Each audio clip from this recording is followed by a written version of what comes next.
Good morning all of you. Welcome to class. BA third year students.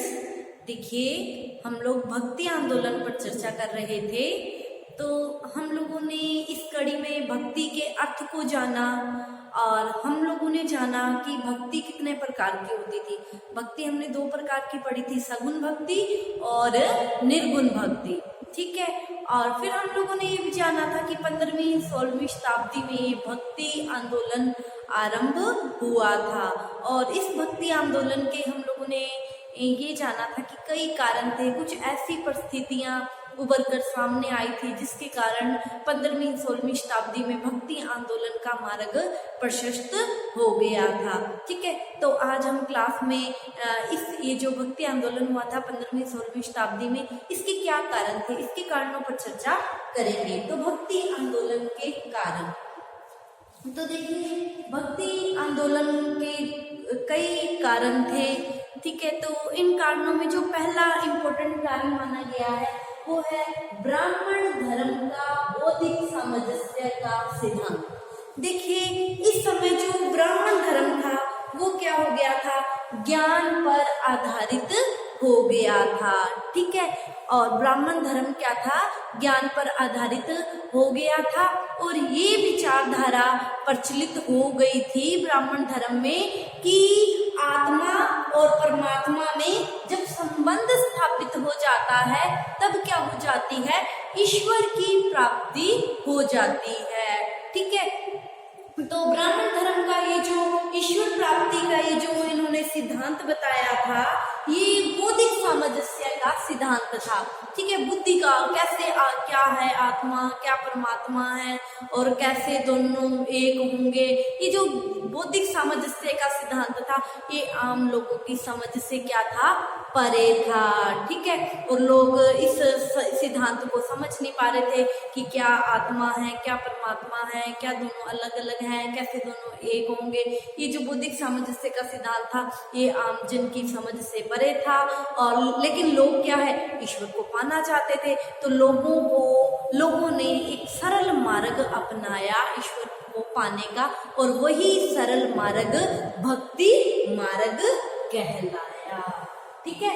और जब हर बंदे ने भक्ति भक्ति भक्ति करनी शुरू कर दी तो एक लहर चल पड़ी जिसे क्या कहा गया, भक्ति आंदोलन कहा गया. ठीक है. तो ये भक्ति आंदोलन का पहला कारण था. अब हम देखते हैं भक्ति आंदोलन का दूसरा कारण. भक्ति आंदोलन का दूसरा कारण था हिंदू धर्म की बुराइयां. देखिए इस समय क्या हो गया था, हिंदू धर्म में अनेक बुराइयां आ गई थी, अनेक धार्मिक कर्मकांड जैसे जादू टोना तंत्र मंत्र, अनेक तरह के अंधविश्वास, ऊंच नीच आदि का क्या हो गया था, समावेश हो गया था. कि जो ये कहा जाए तुम छोटी जाति के लोग हो, तुम मंदिर में नहीं जाओगे, जादू टोना तंत्र मंत्र, अनेक बुराइयां आ गई थी. ठीक है. इन अनेक बुराइयों के आ जाने के कारण जो धर्म का वास्तविक मर्म था लोग उसको क्या थे, भूल गए थे. ठीक है. अतः लोगों में जब हिंदू धर्म में अनेक बुराइयां आ गई, पाखंड आ गए, ठीक है, तो लोगों का हिंदू धर्म के प्रति विरक्ति का भाव उत्पन्न हो गया. लोगों की हिंदू धर्म के प्रति जो आस्था थी वो क्या हो गई, कम हो गई. और लोगों को ये था कि ईश्वर को तो पाना ही है. ठीक है. तो जब हिंदू धर्म में आस्था लोगों की कम हो गई तो लोगों ने एक सरल मार्ग का अनुसरण किया जो भक्ति मार्ग कहलाया और इसी से ही भक्ति आंदोलन का उदय हुआ. ठीक है. अब हम तीसरा कारण पढ़ेंगे भक्ति आंदोलन का, भारत पर तुर्कों के आक्रमण. देखिए इस समय क्या हुआ था, भारत पर तुर्कों के आक्रमण हुए.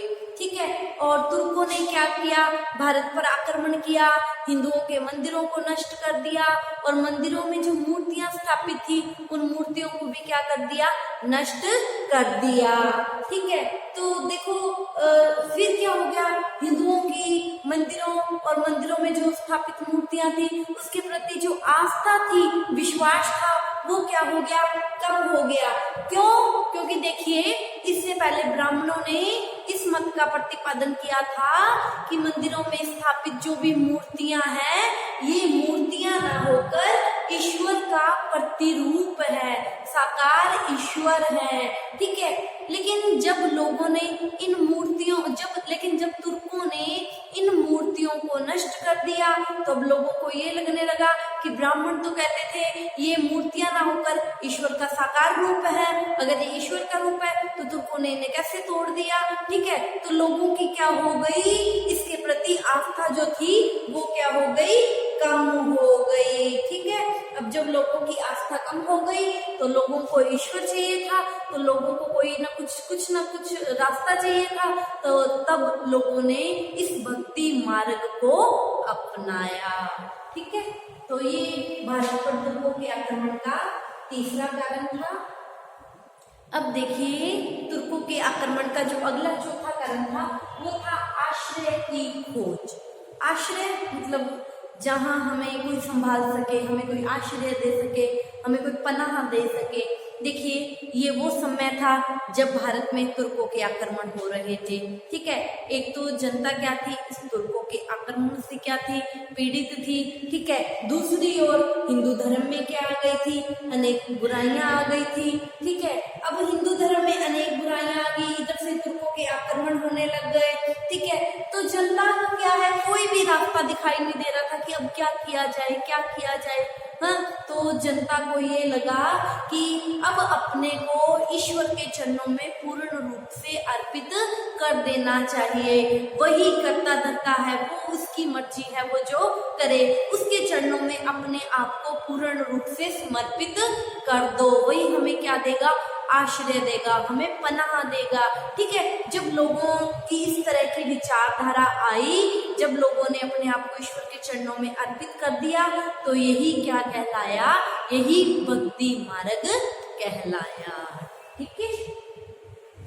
अब हम अगले कारण पर चर्चा करते हैं, ब्राह्मण व क्षत्रियों का संघर्ष।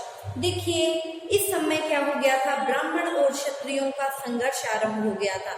देखिए हम लोगों ने ये पढ़ा था कि प्राचीन भारत में वर्ण व्यवस्था थी, हमने इससे पहले की क्लासेज में वर्ण व्यवस्था पर चर्चा की थी कि हमारे यहाँ क्या थी, वर्ण व्यवस्था प्रचलित थी। और इस वर्ण व्यवस्था के अंतर्गत ये जो 4 वर्ण थे, इन 4 वर्णों में जो ब्राह्मण वर्ण था इसका समाज में सबसे ऊंचा स्थान था, और ये क्या था, समाज का एक महत्वपूर्ण वर्ग था, ठीक है। दूसरा जो वर्ग था वो क्षत्रिय था। देखिए क्षत्रिय भी समाज का ऊंचा ही वर्ग था, लेकिन ब्राह्मण क्षत्रियों से क्या थे, ऊंचे थे, ठीक है। ब्राह्मणों का समाज में महत्वपूर्ण स्थान था, लेकिन जितने भी तरह के कर थे उन करों का भार किस पर था, क्षत्रियों पर था। देश की सुरक्षा का भार किस पर था, क्षत्रियों पर था, ठीक है। लेकिन सब तरह के कर चुकाते थे, देश की रक्षा भी करते थे, लेकिन इनका और क्षत्रियों का वो सम्मान नहीं था जो सम्मान ब्राह्मणों का था। अतः क्षत्रिय भी क्या है, समाज में अपनी सर्वोच्चता स्थापित करना चाहते थे, ठीक है। तो इनका क्या हो गया, ब्राह्मणों से संघर्ष शुरू हो गया क्षत्रियों का, ठीक है। जब क्षत्रियों का ब्राह्मणों से संघर्ष शुरू हो गया तो क्षत्रियों ने क्या किया, ब्राह्मणों के जो विभिन्न कर्मकांड थे या जो अंधविश्वास थे उनका विरोध करना शुरू कर दिया, ठीक है। जब राजाओं ने, क्षत्रियों ने विरोध करना शुरू कर दिया तो जनता ने भी विरोध करना शुरू किया। तो अब क्षत्रियों ने भक्ति मार्ग को चुना, ठीक है। तो भक्ति आंदोलन का रास्ता साफ हो गया, ठीक है। तो ये एक कारण था। अब देखिए हम अगले कारण पर चर्चा करते हैं, जो महत्वपूर्ण कारण था, दक्षिण भारत के संतों का योगदान। देखिए भक्ति आंदोलन के उदय में दक्षिण भारत के संतों का महत्वपूर्ण योगदान माना जाता था, ठीक है। और दक्षिण भारत में इन संतों को बड़ी श्रद्धा की दृष्टि से देखा जाता था, ठीक है। और दक्षिण भारत के जो संत थे ये शैव और वैष्णव भक्ति के संत थे, ठीक है। और जो वैष्णव संत थे इनको अलवार संत कहा जाता था, और जो शैव संत थे वैष्णव मतलब विष्णु की भक्ति करने वाले, शैव मतलब शिव की भक्ति करने वाले, और शिव की भक्ति करने वाले संतों को नैनाथ संत कहा जाता था। कई बार इस पे छोटा क्वेश्चन भी पूछ लिया जाता है, ठीक है। और इन संतों ने दक्षिण भारत में भक्ति आंदोलन के मार्ग को प्रशस्त करने में महत्वपूर्ण सहयोग दिया। या यूं कहें कि दक्षिण भारत में भक्ति आंदोलन की शुरुआत का श्रेय इन्हीं संतों को दिया जाता है। और इन्हीं संतों ने भारत की 4 दिशाओं में 4 मठों की स्थापना की, जैसे पूर्व में जगन्नाथपुरी, पश्चिम में द्वारिका, उत्तर में बद्रीनाथ और दक्षिण में ऋषिकेश आदि मठों की स्थापना की, ठीक है। तो इसी वजह से 15वीं और 16वीं शताब्दी में भक्ति आंदोलन का मार्ग प्रशस्त हुआ, ठीक है। तो ये हम लोगों ने भक्ति आंदोलन के कारणों के बारे में जाना। आप इसका स्क्रीनशॉट ले लीजिए। आज की क्लास में इतना ही। Thank you all of you.